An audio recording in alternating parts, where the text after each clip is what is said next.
Middlesex went down to a 5-wicket defeat to Hampshire at Merchant Taylor's School to make it a little bit of a battle to qualify for the knockout stages of this season's Royal London One Day Cup. Rain reduced the match to 45 overs per side, but Middlesex batted after winning the toss, only to lose Nick Gubbins for 9. That wicket fell at the start of the 4th over, and after Paul Stirling sent this ball from Reece Topley into the distance, the Irishman was out to the next ball he faced, held by Joe Weatherly. Against some skilled bowling, boundaries were really hard to come by, although Max Holden did clear the rope off Brad Taylor. Stevie Eskenazi struck only 2 fours from the 63 balls he faced, he being dismissed for a patient 42 when he was trapped in front by James Vince. And by the end of over number 28, the total read 115 for 4 as Holden nicked off for a 38, which included 1 6 and just 1 4.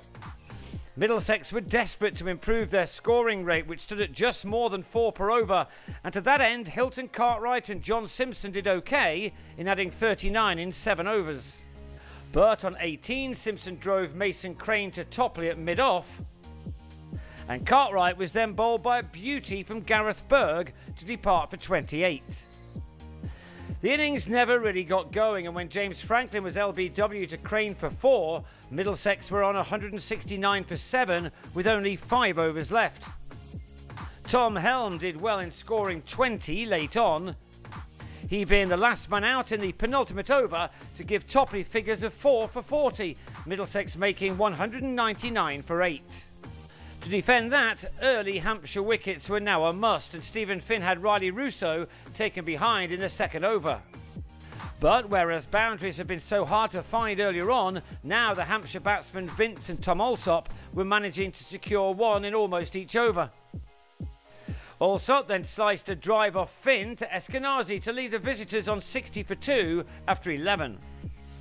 With little pressure on him to have to play the big shots, Vince eased to a 50 of 64 balls.